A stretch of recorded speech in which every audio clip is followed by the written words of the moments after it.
hei, mulle öeldi, et ma peaksin käituma normaalselt. Mitte lapsikult, normaalselt. Panin tagasihoidliku bluusi, kammisin juuksed ära. Ma teen sulle normaalse video. Täitsa huvitav, mitu vaatamist ma saan. Ja mitu subscriberit ma kaotan sellega. Silmiga tohi liiga palju pilgutada, sest see ei ole ka normaalne. Hääle pean hoidma võimalikult monotoonse, sest siis on ka normaalne. Ja ma ei tea, kuidas see täpselt käib. Üritan olla hästi normaalne, sest siis on normaalne.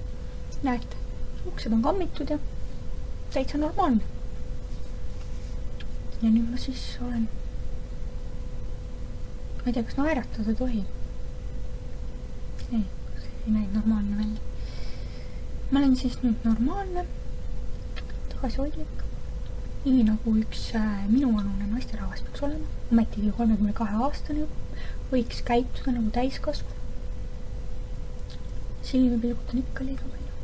Ma ei saa kahjuks, silmad ise pilguvad niimoodi. Närvidega seotud arvatavasti. Ma ei saa päris niimoodi normaalne olla, mis minu jaoks füüsiliselt ole võimalik. Häält ka, ma ei tea, kas ma rohkem normaalseks saan üritada pingutada.